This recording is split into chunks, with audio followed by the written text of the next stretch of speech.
Okay, Bismillah ar-Rahman ar-Rahim, Alhamdulillah, wa salatu wa salamu ala Rasulillah, wa ala alihi wa sahbihi ajma'in. Assalamu alaikum, both of you.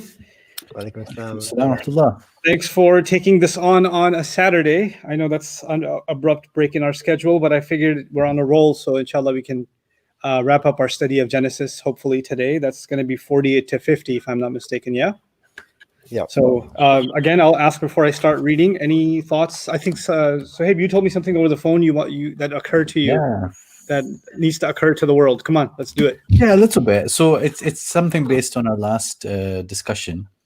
So last time there was, Isaac was sharing some insights about how in Jewish and maybe Christian perspective that there could be a view that Jacob, peace be upon him, was sort of getting what he deserved based on things that he is reported in the Bible to have done beforehand. Yeah. So coming across as something of a trickster, and then in a way having his son, taken away from him and so on, feeling like a kind of punishment for, or just like a just desserts for something, some things that he'd done. And that was what goes around comes around type. That was narrative, yeah, to me and quite surprising to me as well as yourself, Said Norman.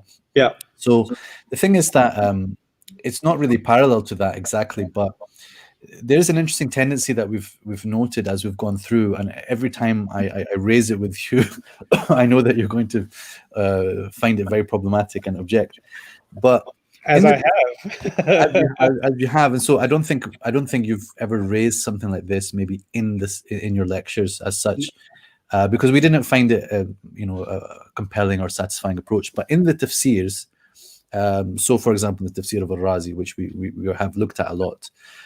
You have these narrations that come up under a number of ayat, which do have this sort of you got what was coming to you sort of tone to it, based on specific things. So of course the one that was, in a sense, we gave an airing was when it came to Yusuf alayhi salam being kept in the prison longer because that's the one that's very popular, and yeah.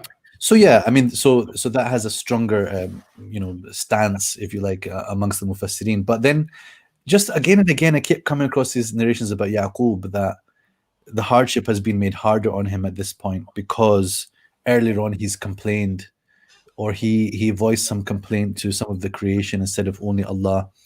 So then, so Jibril comes to him and says things to him like, you remember that time that your Lord is saying, do you remember that time you asked someone other than me? And that's why these things have been delayed for you and stuff like that. So, I mean, it just got me thinking, the insight that Saqib shared, that maybe sometimes these aspects of tone and interpretation might have sometimes seeped through into our commentarial tradition as well, where people, why would people sort of want to pin the blame on Yaqub alayhi salam almost for having complained, and then therefore things being hard on him because he had complained. And the reason I also felt like mentioning it is because I think that people who are going to read tafsirs, you would come across these things, and right.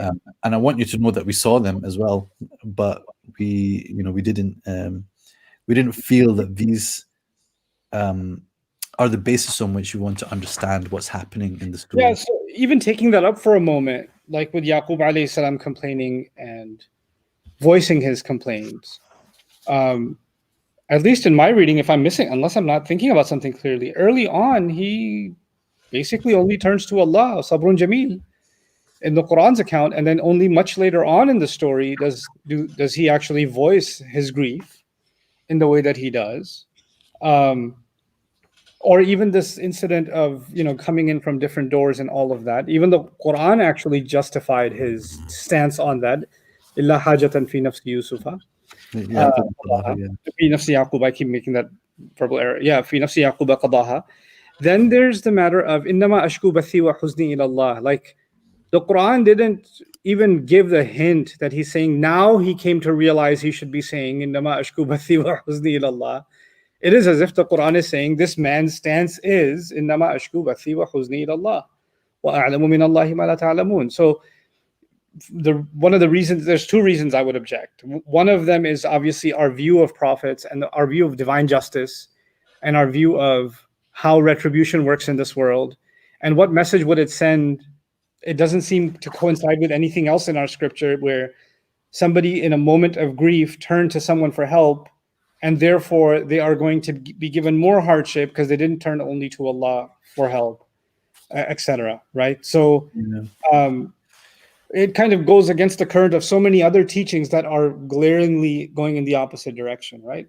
Yeah. And the other, of course, is prophets. We just don't think of prophets like that, and we don't see our like the at least there's a flow and there's a kind of theme to the kind of relationship Allah has with prophets in the Qur'an. And it seems to go against that current, though it's not very much against the Old Testament current of the kind of relationship God and prophets have, right? There is sometimes a little bit punitive kinds of responses and things like that, but you don't really have that in the we Quran. have Yunus alayhi salam, I guess that's I was thinking of that as I was saying it, and even that is actually it's not a small issue, right? It's the heavy burden of Risala and him leaving the mission. It's not some small thing that's being reprimanded, right? And that's actually in line with something the Prophet ﷺ has been warned about. You change a single word or you compromise even a little bit, this is what we will do with you. And some of the harshest ayat, لَقَطَعْنَا مِنْهُ الْوَتِينَ, and those kinds of ayat, مَا لَكَ مِنَ اللَّهِ مِنْ دُونِ اللَّهِ مِنْ وَلِيٍّ وَلَا نَصِيرٍ, right? There's some pretty threatening words even to the Prophet ﷺ every time when it comes to the mission, which should be different from any other spiritual sort of matter or what you might perceive as a shortcoming, right? So I would make a very distinct separation between those two. What are your thoughts on that, Sahib? No, I mean, it's just a reflection on just the point you made earlier that in a way the surah itself is not revealing to us too much complaint on his part or anything like that. So in a way that's based on narrations, and then those responses are themselves narrations which fit the narrations, but do they fit the ayat as such? Right. Perhaps not. Yeah, so that's where my argument is. It seems that accepting those narrations and their implications start taking us away from the text further and further. At least the picture that's being painted in the text is going in one direction, and you have to kind of stuff this view into the story. It's not a neat fit, My personal sentiments aside, it doesn't seem like a neat fit. Your thoughts, Saqib? Your wheels are spinning. There's a little emoji on top here. That's just my lights flickering. I'd agree with that. So this is kind of the perennial problem with these kind of comparative studies, as incredibly useful as they are. It's always a case of balancing. Okay, how much does the Quran sort of expect the audience to know, and therefore we should import it from the biblical tradition and hold it there as background, and how much is it subverting what the audience expects, such that we should read the biblical account and then appreciate that the Quran is actually turning that on its head. And that's always a question to ask. It's never, there's no blanket kind of a single answer to that. It's always a case of closely reading it and trying to figure out what's going on, I think. Yeah, I don't know, maybe this has no basis in Arabic, but it started making me think about the word musaddiq and the word tasdeeq differently. Obviously, it being affirmation or it confirming the truth in previous scripture is a very straightforward reading of the word musaddiq and the role that the Quran plays as a musaddiq of previous scripture. But the fi'il maybe even serving the role of bringing it back towards the truth, like steering it back towards sidq almost. I don't know, I get that sentiment from the text that there is a clearing of the name and the character of prophets many times. Like it became it's not specifically in this story. This occurred to me when I was thinking about وَبَرًّا بِوَالِدَتِي in particular with Jesus, right? that there's this obscure statement and that I'm good to my mother, which is, I mean, prophets can say, any prophet would have been good to their parents if they were alive, and it's like a normal thing to assume and not have to be spelled out. And then someone, of Christian background, a friend of mine actually pointed out to me that when we were studying the Bible, we saw lots of instances where Jesus was mad at his mom and he rebuked her. And this may be a response to clear that he wasn't this way towards his mother.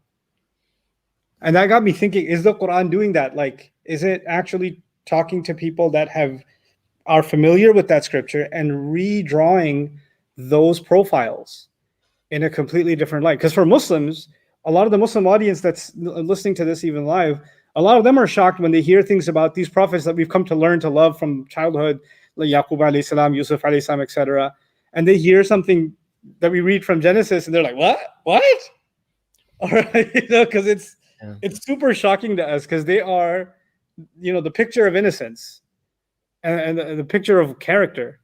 And then you find these kind of character flaws type things. So how much is it endorsing? You're right. And how much is it actually refuting, in a sense, or challenging? That's why we have people like you for, mashallah. It's a remarkable thing that you're doing. So just on the Musaddiq point, I guess it's just, I don't want to hold up the start of the reading too much, but it's at least sometimes used, if memory serves me, in addressing Bani Israel, right? So وَلَمَّا جَاءَهُمْ كِتَابٌ مُصَدِّقٌ, if I'm remembering that, yeah. right? So that sort of suggests that they should recognize the book because it's so familiar, Correct, rather than they should recognize it because it's kind of undermining what they believe or anything like that. That's right? also true. Yeah. It's usually that. So in that sense, the contrast with the word wa muhayminun alayh. So a lot of times that word is the one that stands in for this meaning. It's a guardian over the previous scriptures, or it's the arbiter of what is going to be accepted or not accepted. So that's usually seen as a role which goes hand in hand with the tasdeeq aspect. So the tasdeeq is more to do with recognizing and fulfilling, because that's another thing, like for something to come true, to fulfill the prophecies of the previous books, is also a kind of tasdeeq. Yeah. But then also to grant that a sort of affirmation of things that have been said, but then muhayminun alayh, so is also usually taken as the other side of it, which is where there are things which are wrong to be corrected and to be redressed. I would also, maybe I just kind of visualize it in weird ways. I think of it as if there are nuggets in previous scripture of truth, or certain undermined truths, or certain truths that didn't get the attention that perhaps they should have, that still remain, that the Quran will pick up on that piece and then really elaborate it as a truth. And I think of that in the sense of there are scenes in parallel stories that are entirely missing in Genesis and are being highlighted in the biblical account, and vice versa. But especially when they're being highlighted, they are scenes of great character affirmation for the prophet, being spoken of, whoever he may be. It just speaks volumes for them and raises our adoration for them. So it kind of it takes something of the truth of those people and opens it up in a way that perhaps wasn't done before, or is no longer in their possession. Anyway, those are my thoughts on the thing. I'm going to read now, okay? You guys good with that? Yes, please. Okay. So chapter 48. And it happened after these things that someone said to Joseph, "Look, your father is ill." And he took his two sons with him, Manasseh and Ephraim. And someone told Jacob and said, "Look, your son Joseph is coming to you." So there's a lot of someones. Is there any commentary on that? I think it's to indicate kind of the royal setting, right? There's royal messengers going back and forth. Okay. And Israel summoned his strength and sat up in bed. And Jacob said to Joseph, "El Shaddai appeared to me at Luz in the land of Canaan and blessed me and said to me, I am about to make you fruitful and multiply you and make you an assembly of peoples. And I will give this land to your seed after you as an everlasting holding." Before I read on, the Shaddai is argued upon phrasing, right? Is it just more generally a reference to God? Is that yeah. It is. Yeah, but there's a lot of scholarship on that, which I'm not intimately familiar with. Okay, But and what about Luz? that's another name for Bethel. So Bethel's mentioned earlier. It's one of the places where I think it's the place where Jacob has a vision of God there. I think Jacob's ladder occurs in that place. Yeah, so it's just another name for Bethel.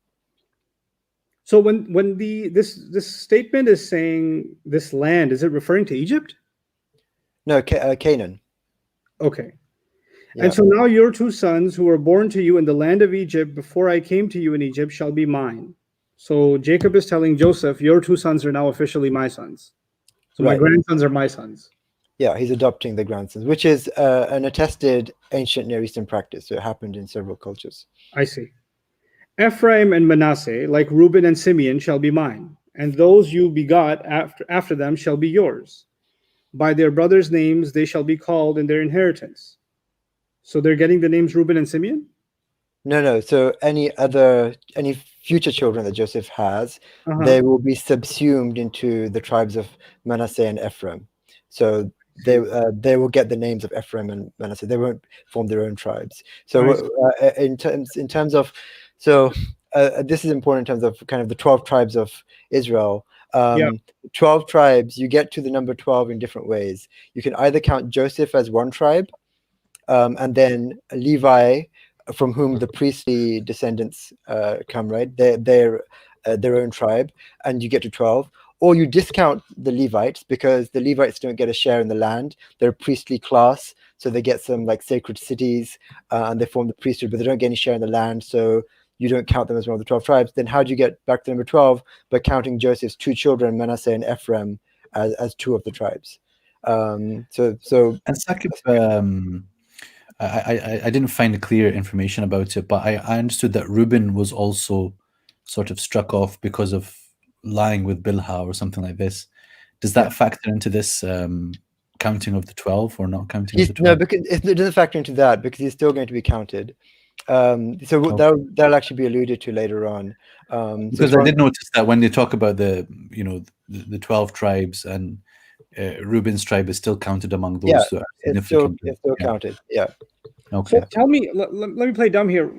Why isn't it that 12 brothers are 12 tribes? Why isn't it that simple? Because it depends whether or not you want to count Levi as a tribe. The reason you might not want to count Levi, who's one of the brothers of the tribe, is he doesn't have any land. So a tribe is more than just a group of people. It's a group of people with some kind of power, right? Some sort of power base, some land holding. So Levi doesn't have any land holding. Yeah, they're not established. So if you discount Levi, then how do you get back to 12? By counting Joseph's two sons as two separate tribes. I see. Okay. As for me, actually, no. So where was I? Yeah. And those you begot after them shall be yours. By their brother's name shall they be called in their inheritance. As for me, when I was coming from Padan, Rachel died to my grief in the land of Canaan on the way, still some distance from Ephrath, and I buried her there on the way. Ephrath is Bethlehem. And Israel. So he's saying just a quick comment. So this is almost certainly Jacob just recounting kind of his life story. There's some readers have read this to say that he's actually telling Joseph about Rachel's death here, and that Benjamin was born after the whole incident with his brothers in the well. That's unlikely, but there is an opinion that's out there. And so on that reading, he didn't know about Benjamin or Rachel's death until the brothers came. Then he interrogated them. I didn't even know about the existence of Benjamin, you mean? He didn't even know because because according to this alternative reading, which I don't think is particularly well supported in the text, you'd have to kind of mess around with the earlier chronology a little bit and say Genesis is telling things out of order. I mean, as believers, Qur'an solves that problem. La Yusufu wa akhuhu ahabbu ila abina minna. Done. Right. Yeah. So, yeah. Gali koi nahi. Like he exists. Yeah. Translation, please. Ain't nothing but a thing. No. The translation, the bit of the ayah that you quoted. Oh yeah. Everyone will know what you're quoting. That Yusuf and his brother are more beloved to our father than we are. The fact that they said Yusuf and his brother, the brother exists. So That's right at the beginning when they're right at the beginning, complaining. Yusuf knows They're that his brother complaining is about Yusuf and his brother. So for us, there's no question that Yusuf had Binyamin Yeah, already. and I think that's the was stronger aware reason. of Benjamin's existence. Yeah. Okay. So yeah, I translated Gali Koini. Okay. And Israel saw Joseph's son, and he said, "Who are these?" And Joseph said to his father, "They are my sons, whom God has given me here." And he said, "Fetch them, pray to me that I bless them." And Israel's eyes had grown heavy with age; he could not see. Is this the only reference to his blindness? Oh, that's a really good question. I don't know if that's the only reference. Do the brothers Oh, mention It's earlier? definitely the first reference to his blindness. Yeah. Do the brothers when they're telling Joseph earlier about how old their father is? Do they say something then about? No, I think they just talk about his old age. They don't talk about his blindness. Yeah. So this may And be. interesting, like it's a happens that he happens to be blind, and the Quran makes an incredible emotional connection of his state of blindness to what's been going on with him and the trauma that he's experiencing. Right. And ayah is dedicated to that. It's a big deal. But here it's just old age, and so it's a Just old natural. age, yeah. It's an interesting contrast. So um, so Israel's eyes had grown heavy with age; he could not see. And he brought them near him, and he kissed them and embraced them. And Israel said to Joseph, "I had not thought to see your face, and look, God has also let me see your seed." And Joseph drew them out from his knees, and he bowed his face to the ground. And Joseph took the two of them, Ephraim with his right hand to Israel's left, and Manasseh with his left hand to Israel's right, and brought them near him. I'm having a hard time visualizing that, but tell me about the knee thing and the right hand, left hand situation. So the knee is they were probably standing near. So Jacob's lying down, right? Yeah. And his sons are sort of standing nearby, so standing where his knees are, and he just moves them out of the way so that he can bow down to Jacob. So this is similar to this, right? The Sajdatul Tahiyyah that we have in the Quran. Right. And then he brought them to either side, basically. Right. So he's bringing them so he can bless them. So he wants him to bless Manasseh, who's his firstborn, because all fathers have this thing for the firstborn. So he places Manasseh at Jacob's right hand, because the right hand is kind of in Semitic cultures, in both biblical and Arabian cultures, right? The right hand is kind of the more respected hand. So he put the elder son, Manasseh, towards Jacob's right hand, and Ephraim, the younger son, to Jacob's left hand. I see. And Israel stretched out his right hand and placed it on Ephraim's head, yet he was the younger. And his left hand on Manasseh's head, he crossed his hands, though Manasseh was the firstborn, and he blessed them. So he does that. So he undermines Joseph. So this is again and again, right? So it's Isaac, the younger one, not Ishmael. It's Jacob, the younger one, not Esau. And now it's Ephraim, the younger one, not Manasseh. So it's a recurring theme. I think part of the thing here is that there's a kind of a human way of doing things, right? Where it's the firstborn that's chosen, but the election of Israel, of this nation, will be kind of different. It will be according to God's plan and not according to kind of human volition and human practices and customs. The irony in that statement. Why? I mean, the custom being that it should be passed down in the family. Right. And then it's going to be according to God's plan. So Allahu yastafi min al-malaikati. Right. Rusulan wa min al-nas. And here comes Muhammad Rasulullah sallallahu alaihi wasallam from. Right. Yeah. Subhanallah. Yeah. Exactly. Yeah. Okay. And God, in whose presence, he crossed his hands, though Manasseh was the firstborn, and he blessed them and said, "The God in whose presence my fathers walked, Abraham and Isaac, the God who has looked after me all my life till this day, the messenger rescuing me from all evil, may he bless the lads." Who's the messenger rescuing him? Just the angel, I think. It's just Mal'ach. Let me just check. I see. The 16. So you get that in the singular sometimes in Genesis, the angel, the angel of the Lord, and in Genesis, in fact, outside of Genesis as well, where it's mentioned in the singular in particular, there's often like an ambiguity. So sometimes, so like when Hagar is cast out, or when she's fleeing from Sarah, the angel appears to her. But then sometimes it's not clear in the text, is she talking to the angel or is she talking to God? So you get this deliberate ambiguity between where it's singular, because the idea is kind of God is speaking through the angel, so it's kind of a little bit like both. So it's, some scholars suggested that, some biblical scholars looking at the Quran have suggested that the Quran is doing something similar in the beginning of Surah An-Najm, where there's maybe a deliberate ambiguity. Is it the angel or is it God? علمه. No, not that one. إذ أوحى إلى عبده ما أوحى. Right. Yeah. So who's doing the wahi? Who's right? فكان قاب ثم قوسين. دنا فتدلى فكان قاب قوسين أو أدنى. So who is the vision here? And so I have my opinions, but the one opinion that's quite interesting, I think, from scholars who are more rooted in the biblical tradition, is that, this is very familiar. This is the Quran doing something that the Bible does all the time, which is kind of creating a deliberate ambiguity between the angel and God, in order to make it clear that even when it's the angel, it's really God speaking through the angel. Let my name be called in them, and the name of my fathers, Abraham and Isaac. Let them teem multitudinous in the midst of the earth. Okay. What does let my name be called in them? What does that mean? So they'll be called by my name. So Manasseh okay. of Jacob rather than of Joseph.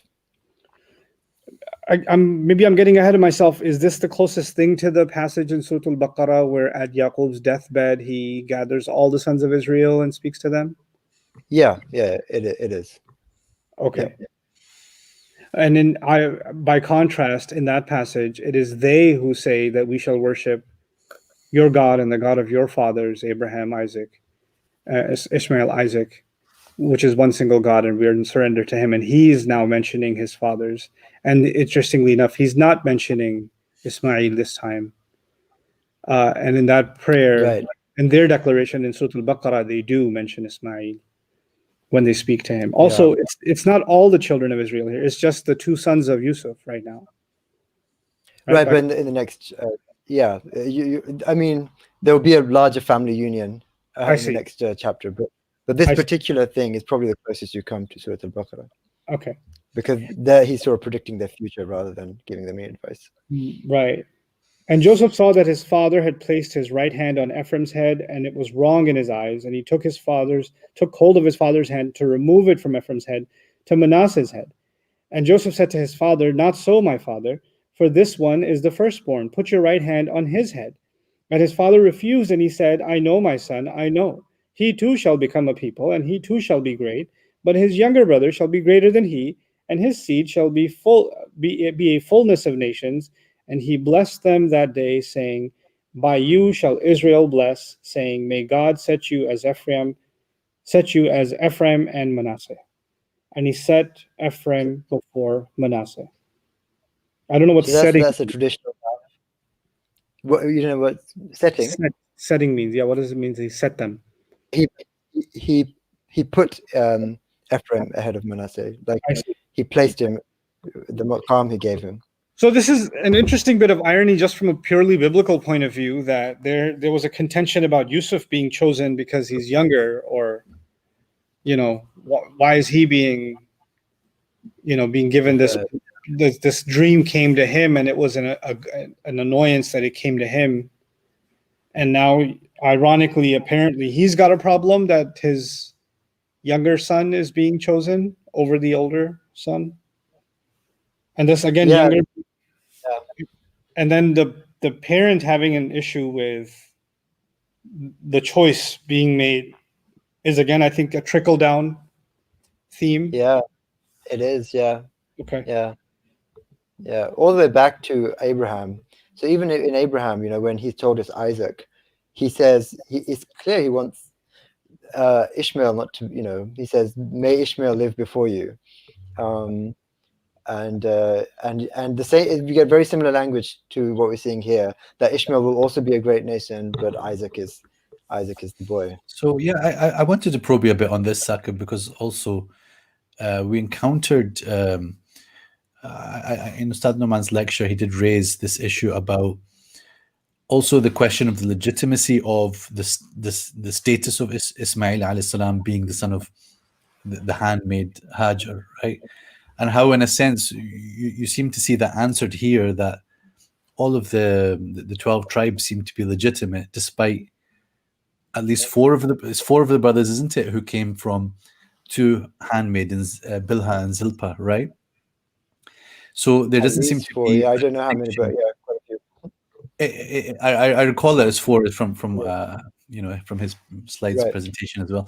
So the thing is that then there doesn't seem to be a sense that those sons are lesser, and they're sort of in the middle, right? So there was like four, and then these four came, which are by the handmaidens. Then there was another two, and well, there was Yusuf and Joseph and Benjamin, and there was another two as well. So to what extent is that whole idea that Ishmael being the son of Hajar, who is not a full wife like Sarah, answered by that, or would you agree that it's answered by that, or is there more to it? And then also, I don't think the second child trope seems to be, is it perhaps important in order to establish that whole thing about not Ishmael but Isaac?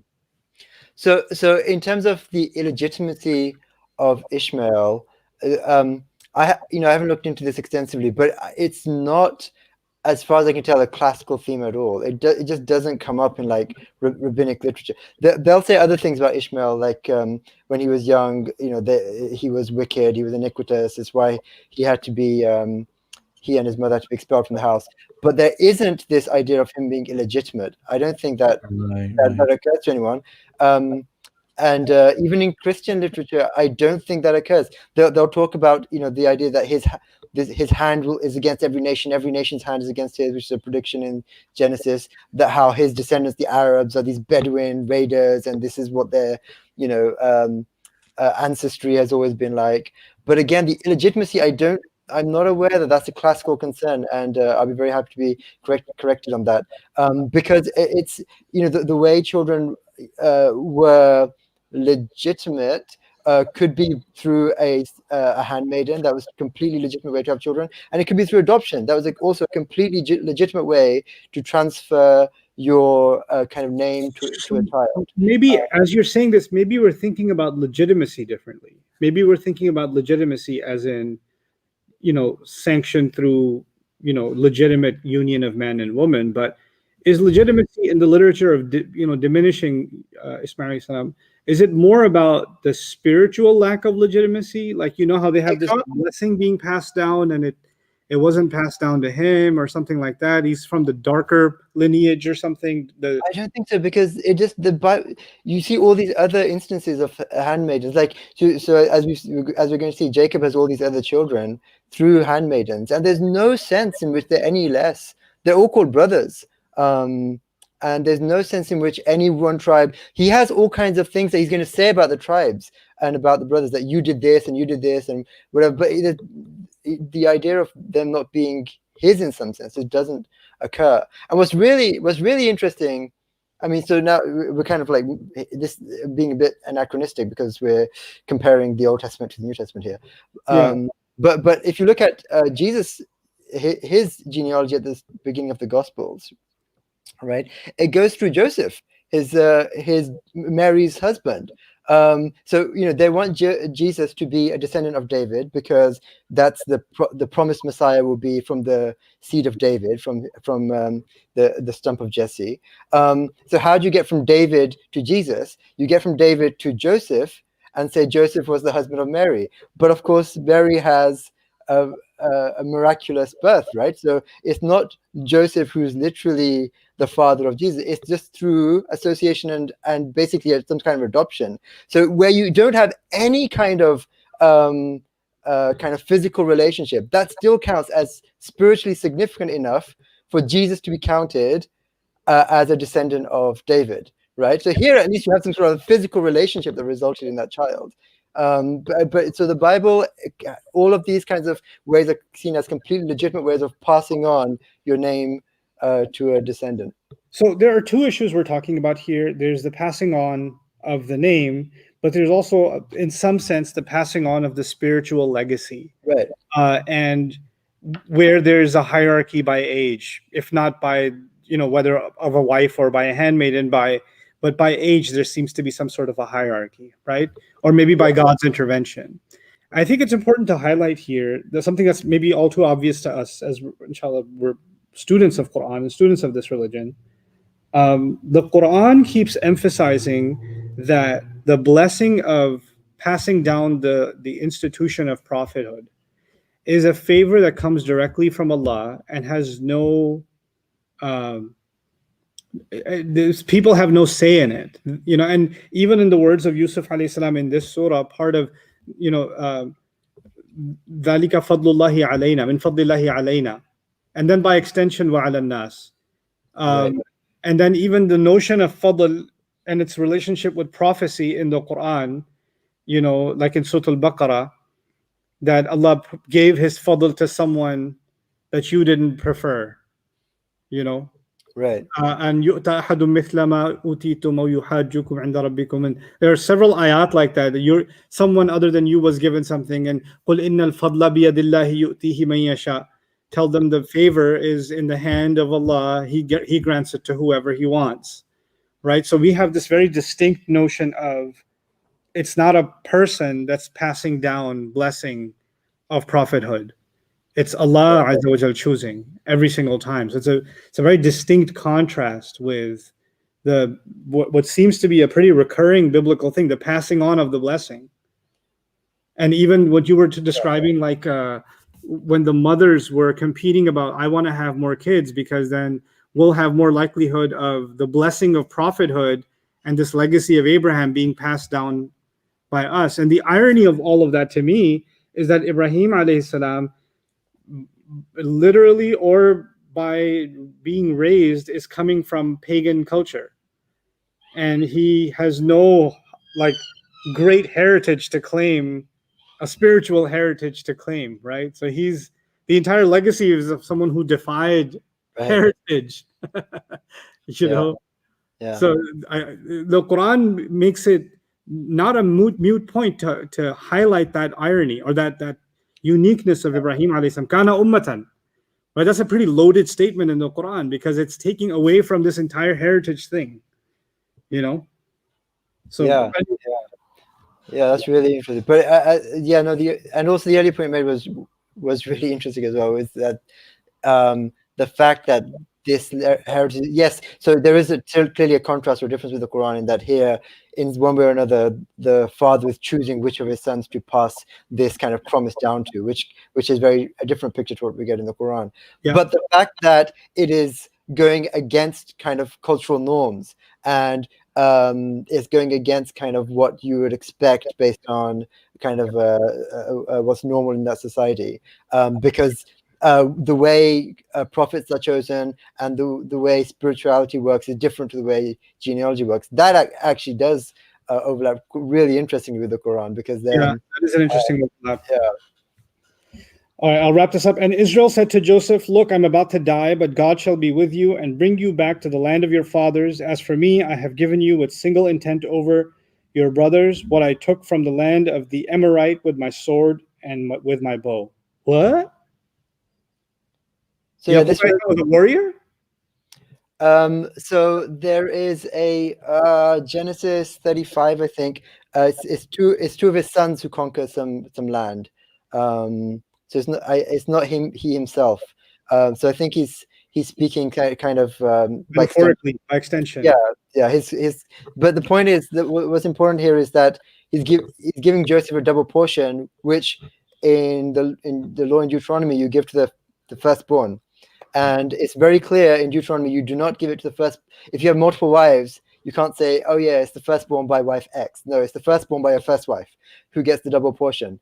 But Jacob is saying, "No, I'm giving it to you," which is another example of kind of the patriarchs going against kind of Mosaic legislation, which is right. We've seen that quite a lot now. The Torah law does not apply to the patriarchs. Yeah. Even those though there were schools of thought in Judaism that believed that the Torah law was even pre its revelation, it was still being abided by, right? Yeah, that trope comes up in rabbinic thought that So they Abraham. have to do a lot of gymnastics to. They do, yeah. It doesn't work. It's interesting. This is kind of a religious theme in different religions. Even in Islam, sometimes we have a conclusion, and we'd like to make it a sweeping theory applying to all circumstances. And then when we come across clear-cut cases where our theory is not fitting, then we engage in gymnastics to hold on to our theory, but not hold on to the text. Yeah, absolutely. Right? So there are instances of that in Islamic studies too. No, absolutely. So the rabbis might do that with Abraham, but we would do that with the Prophet ﷺ, right? If we have some sort of notion of what the Prophet is like, and then we see a hadith that doesn't sort of fit, or something part of the seerah that doesn't fit, whatever it is. Hadith, or let's figure out some other way of just dismissing what it's actually saying. Yeah. It's a very human thing to do. So 49, and Jacob. So your turn.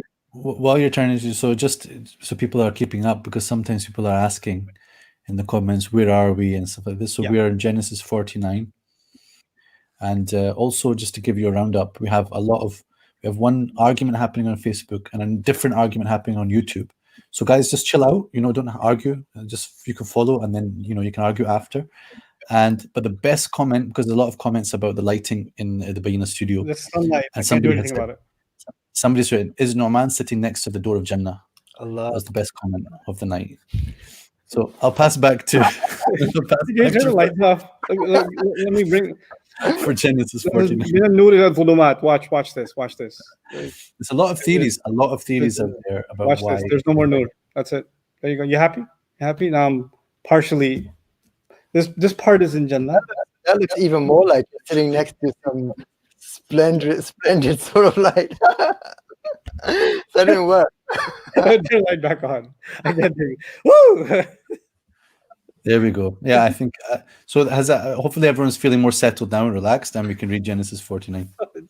This is why I don't read comments, Abe. This is why I don't read comments. Because I read one comment just like yesterday. I have to say this now because you brought it up. I love you for the shake of Allah. I know it's a typo, but it's a lugha, it's a dialect. I mean, for the sake of argument, let's just keep going. Okay, chapter 49. And Jacob called his sons and said, "Gather round, that I may tell you what shall befall you in the days to come. Assemble and hearken, O Jacob's sons, and hearken to Israel your father. Reuben, my firstborn are you, my strength and first yield of my manhood, prevailing in rank and prevailing in might, unsteady as water, and you'll no more prevail. For you mounted the place where your father lay, and you profaned my couch, you mounted." This is referring to the zina thing? Yeah, with Bilhah. So with Wow. his kind of stepmother's handmaiden. I'm just going to keep reading. Unsteady, okay. Simeon and Levi, the brothers, weapons of outrage, their trade. In their council, let me never set foot.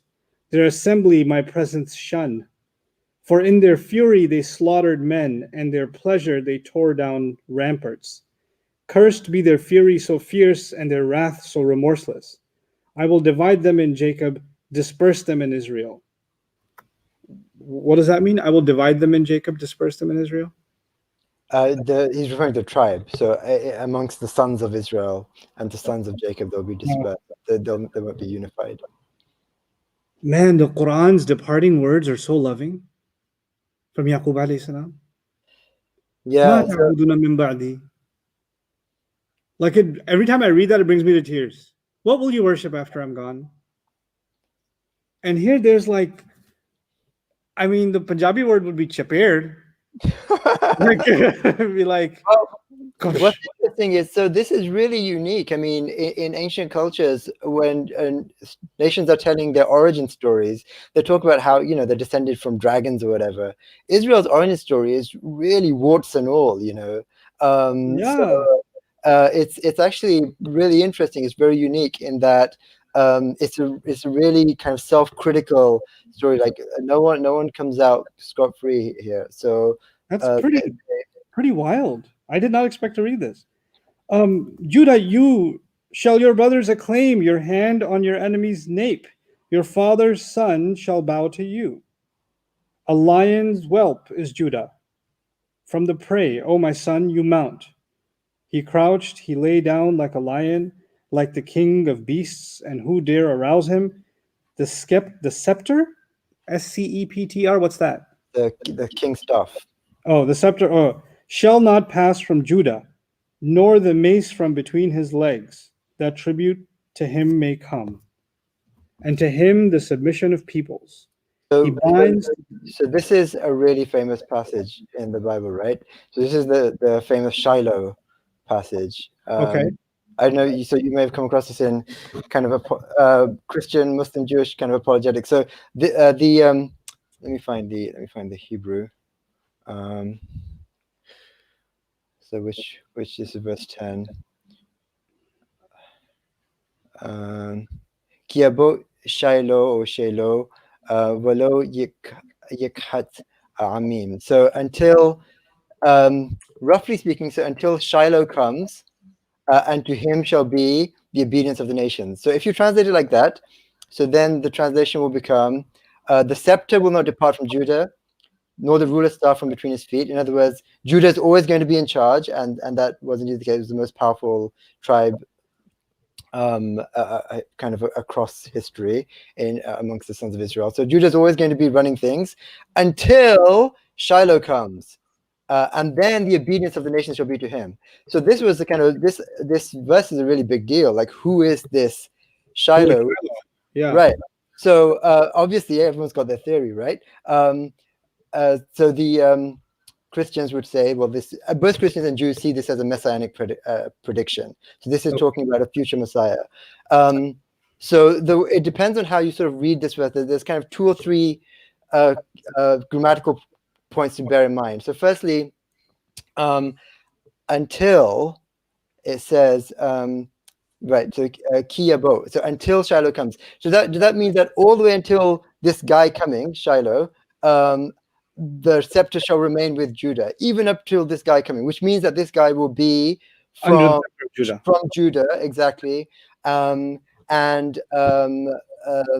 know, so this is the Messiah will therefore be from Judah, and this is as kind of understood by kind of the Jewish tradition. Okay. But if you understand it to mean it will remain with Judah until the Shiloh comes, that means the Shiloh doesn't have to be from Judah, right? So up until Shiloh comes, it's like the arguments about hatta in Arabic, right? What kind of hattas do you have? Inclusive or exclusive? Right. Yeah. So, and in that case, the Shiloh doesn't have to be from Judah. But once you know, whether or not he's from Judah is sort of kind of irrelevant. The point is that the gathering of the nations shall be to him. That's really then the thing to focus on.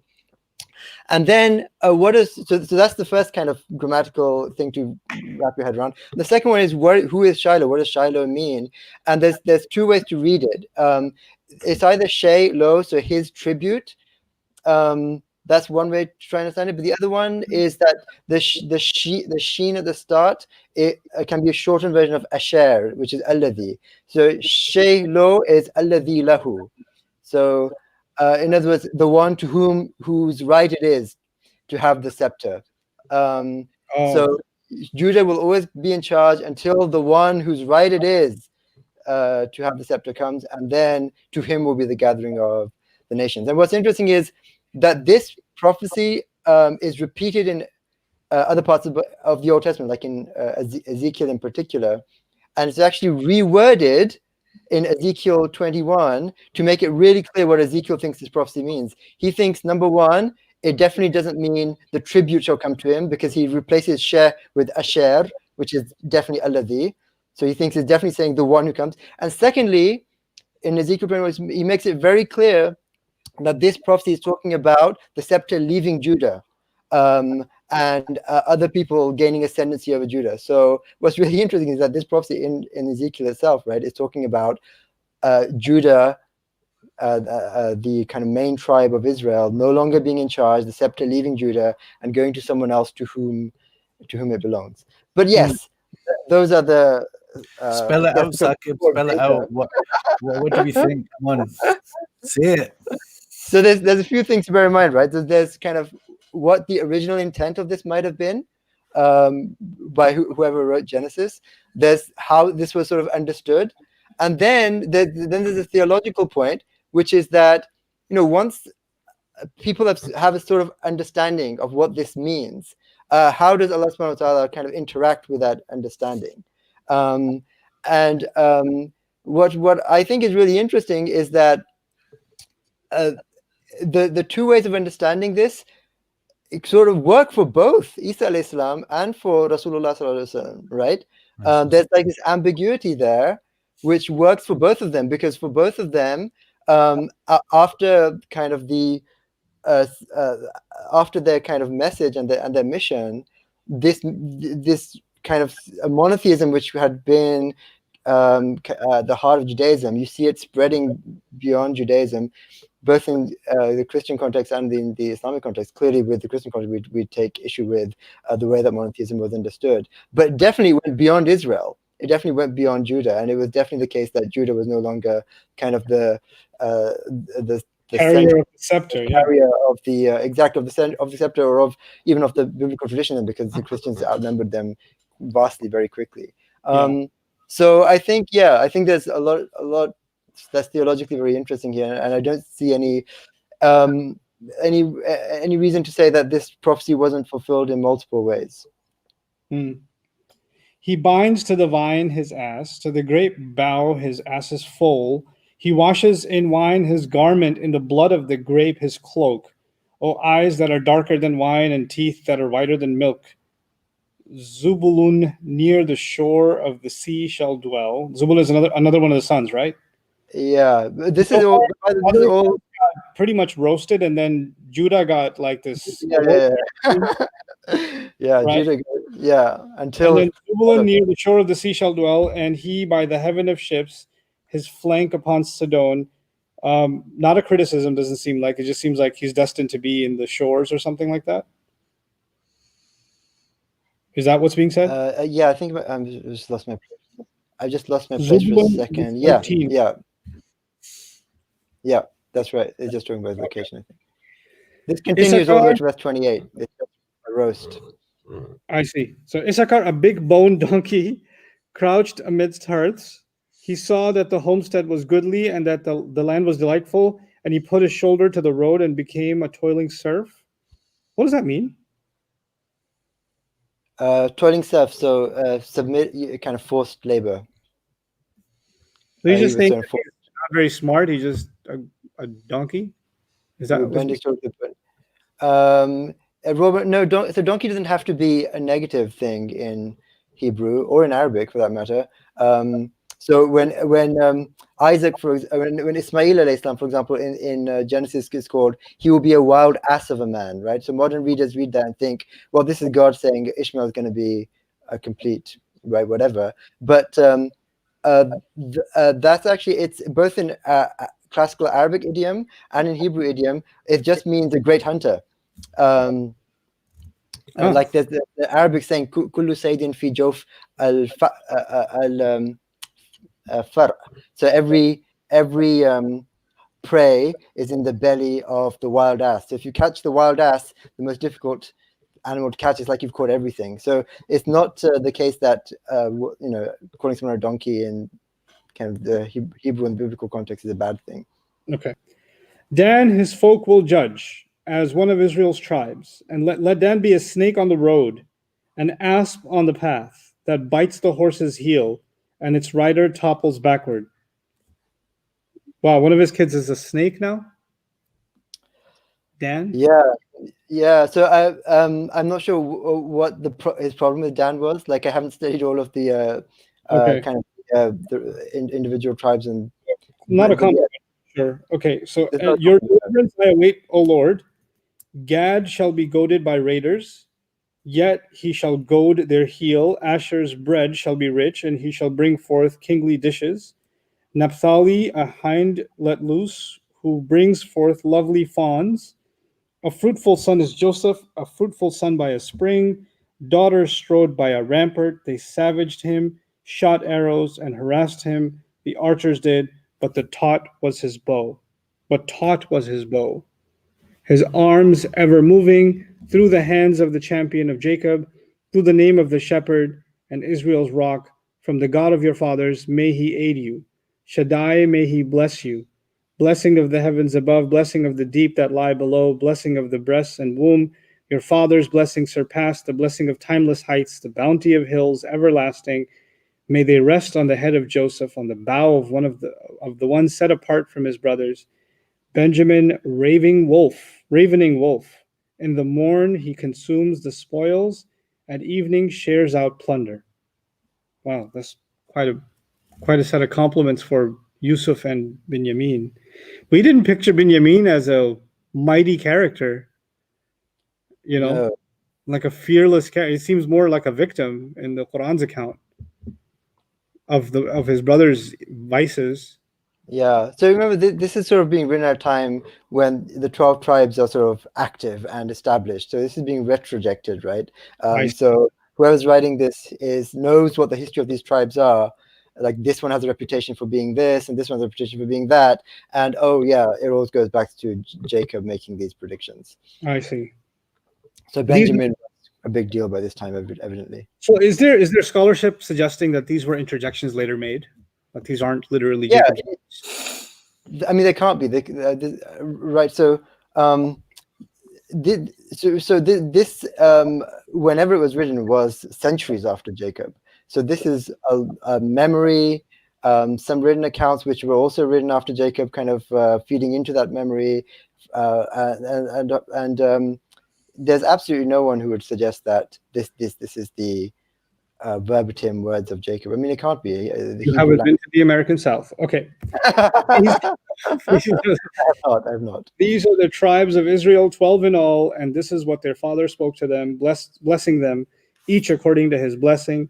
He blessed them, and he charged them and said to them, I'm about to be gathered to my kinfolk. Bury me with my fathers in the cave that is in the field of Ephron and Hittite, in the cave that is in the field of Machpelah, which faces Mamre in the land of Canaan, the field that Abraham bought from Ephron and Hittite as a burial holding.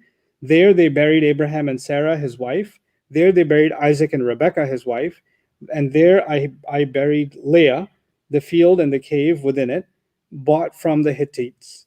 And Jacob finished charging his sons, and he gathered his feet up into the bed, and he breathed his last, and he was gathered to his kinfolk. That would be the end of 49. We have one left. So is that suggesting that he passed away, or he's about to pass away? Oh, yeah, gathered to his ancestors, or gathered to his father. There's like just to flag up the issue here, because it was talked about in the main lectures, but not in our biblical sessions. Here it talks about him having buried Leah in that particular place, and he wants to go back there. So one would probably gather from what I could call the zahir of the Bible, if that's okay, like is what appears to be the case, that Leah had passed away, even before entering Egypt, because there's also no mention of her being in Egypt in this passage at all. So it certainly sounds like Leah, who's the first wife and the mother of half of the tribes, that she had passed away before and was not therefore present in Egypt, which is we explored that question of to whom is the Quran referring when it says his parents, his two parents. So one of the possibilities we did consider is, could it actually be Leah, because even though the Bible doesn't say that she went into Egypt, you could also even read the Bible in that way, but you'd have to assume that when he says there I buried Leah, that after coming into Egypt and these events happening, Leah has passed away, and then he's had her buried in that place, which is not implausible given that it was also the place of Abraham and his wife and Isaac and his wife. So he may have buried her there going out of Egypt again to bury her there and then come back to Egypt. So it just remains a kind of, a type of speculation on what might fit with the Bible, as well as fitting with, of course, with the final revelation. The Quran, which wife of Yaqub alayhi salam was it that was given that status Abaway?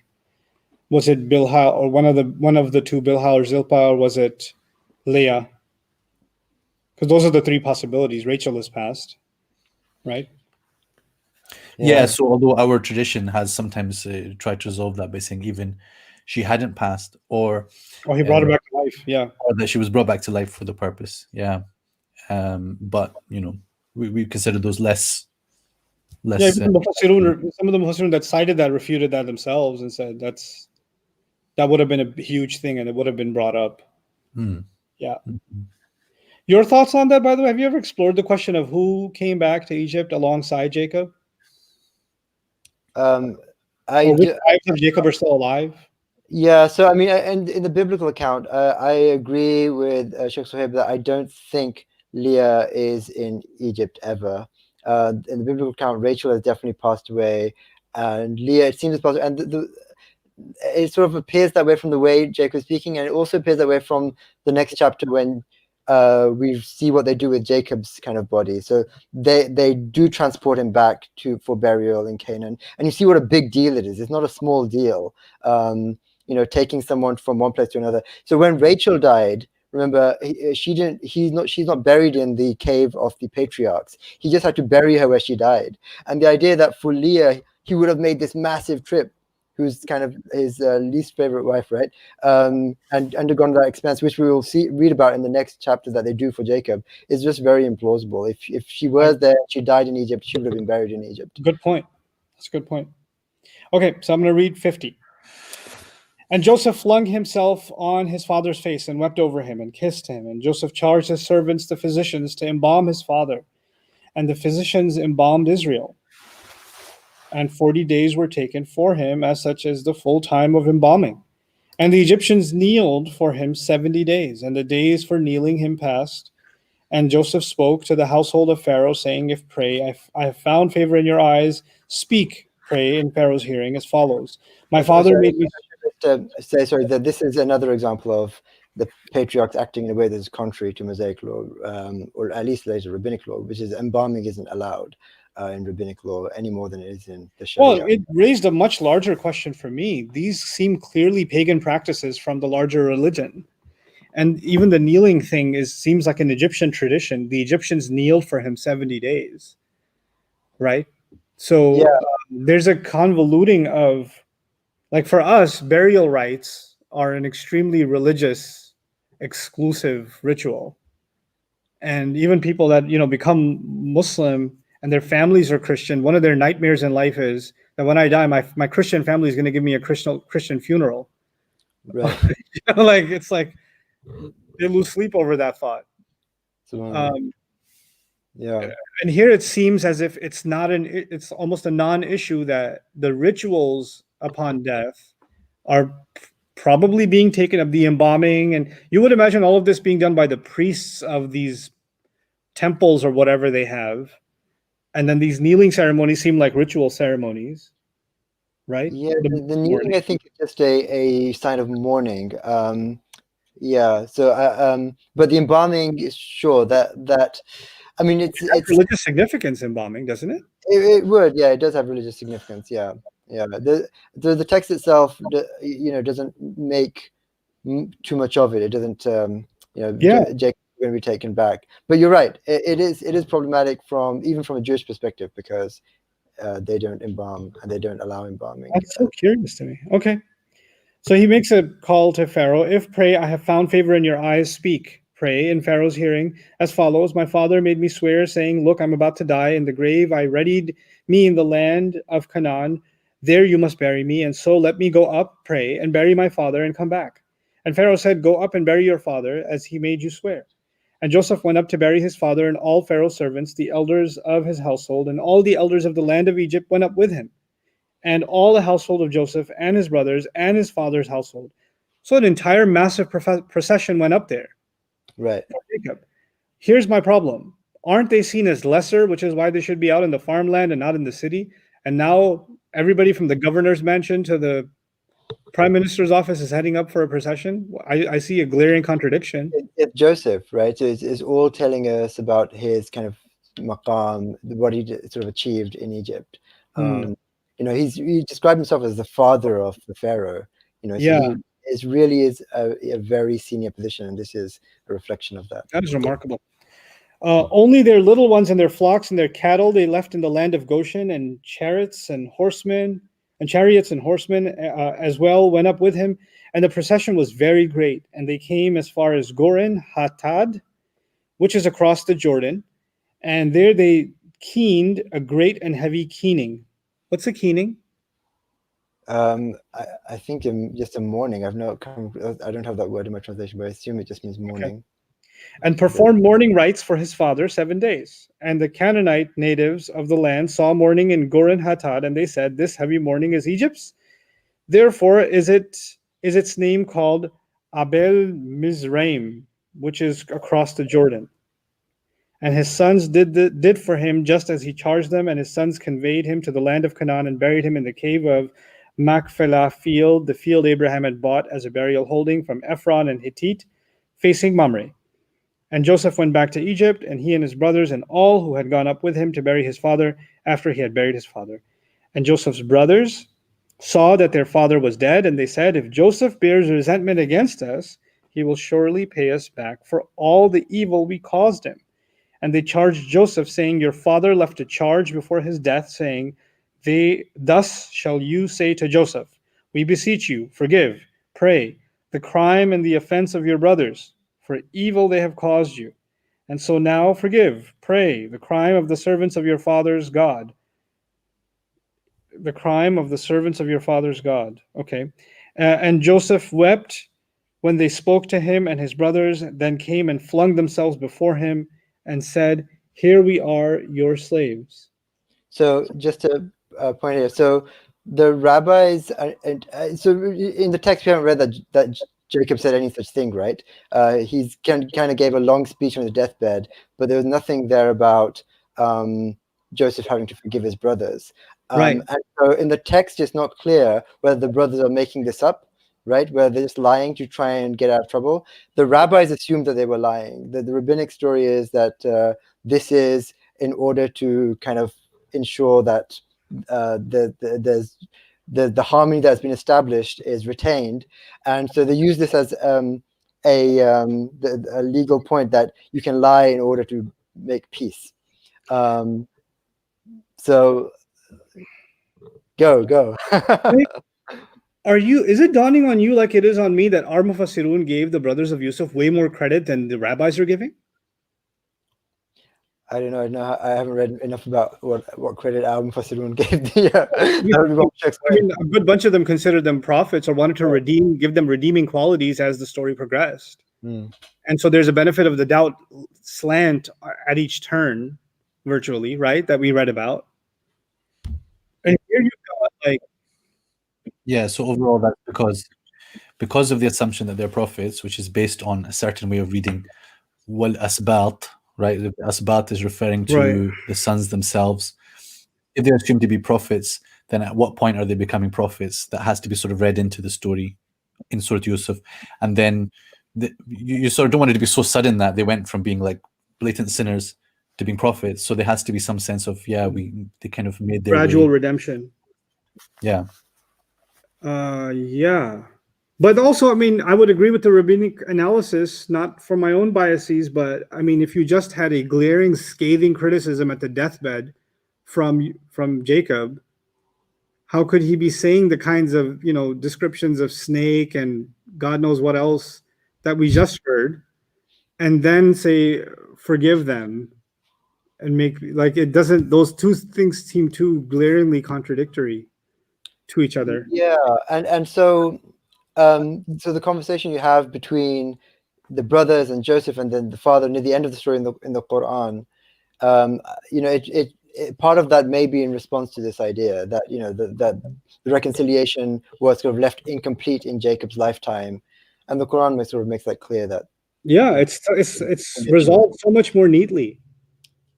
Right. And so as a story of kind of doing something wrong and then repenting and then regaining righteousness, it wouldn't be a very satisfying ending if it sort of ended with this kind of underhand technique of convincing Joseph to forgive them. Yeah. And Joseph said, "Fear not, for I instead of God, while you." It's interesting. Innahu huwal ghafurur rahim, huh? Right. Yeah. In the Quran. While you meant evil toward me, God meant it for good, so as to bring about at this very time keeping many people alive. And so fear not, I will sustain you and your little ones. And he comforted them and spoke to their hearts. This is something we talked about, Sahib, you and I don't know if we talked about it on camera or off camera, but this idea of, I know you did some messed up stuff to me, but Allah made it all work out, so it's actually okay. You don't have to worry about that. And how the Quran doesn't actually endorse that line of reasoning. It is, yes, somebody did harm to me. Allah made things better for me, but XYZ still did harm to me. And it didn't become okay because Allah made it okay. You still did something messed up. Yeah. And I think you probably talked about that, also when you were talking about وَقَدْ أَحْسَنَ بِي إِذْ أَخْرَجَنِي. So he attributes all the good things to Allah, but what we shouldn't understand is that takes away the wrongness of what they did. But he's not going to dwell on that. He's going to say, Shaitan tried to incite between me and my brothers. Correct, yeah. And Joseph dwelled in Egypt. And by the way, this I'll sustain you and your little ones, he comforted. And there is some inclination towards these ideas in the Quran in Udkhulu Misra insha'Allahu aminin, and Ituni bi ahlikum ajma'in, right? So the idea of them and their families being taken care of. And Joseph dwelled in Egypt, and he and his father's household, and Joseph lived 110 years, and Joseph saw the third generation of sons of Ephraim, and the sons as well of Machir, the son of Manasseh, were born on Joseph's knees. And Joseph said to his brothers, I'm about to die. God will surely single you out and take you up from this land to the land he promised to Isaac and Jacob. And Joseph made the sons of Israel swear, saying, when God indeed singles you out, you shall take up my bones from this place. And Joseph died 110 years old, and they embalmed him, and he was put in a coffin in Egypt. And that would be the end of Genesis. Any comments here? We did a lot of reading today. I was just going to ask and just check. So someone pointed out that in Al-Khalil, aka Hebron, there is the, of course, the Ibrahimi mosque. And then is that the same place that's being referred to here where all these people are buried? I don't know. I don't know the geography. Because as someone was explaining in the comments, there is also a maqam there for Yaqub and Yusuf. And I don't know in terms of geographically if it's what's described here. I don't know. But doesn't the Bible later say that Moses took Yusuf's remains and took them back?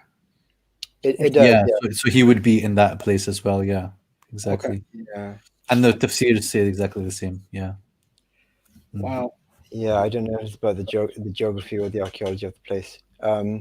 Yeah, no idea. That'll be a fun reading one time. I want to thank both of you guys for a pretty insightful journey, and this has been very helpful for me, at least in especially thinking about places in the Quran that have biblical subtext and how the Quran's responding to the existing narrative that is in the minds of so many. Inshallah, I hope to continue this, inshallah, with other surahs that we're going to get to, because now we've reached the end of the story portion. So I especially want to thank you, Saqib, for all the work you put in for us. And as a special commemoration of our farewell to this part of this Yusuf series, I want to descend into my table slowly, but synchronize my descent with you. So I'll show you how that works. Okay, so I'm going to count to 3, and all 3 of us are going to sink down and bow out. If you can just end the session. Okay, 3, 2, 1, go. Okay.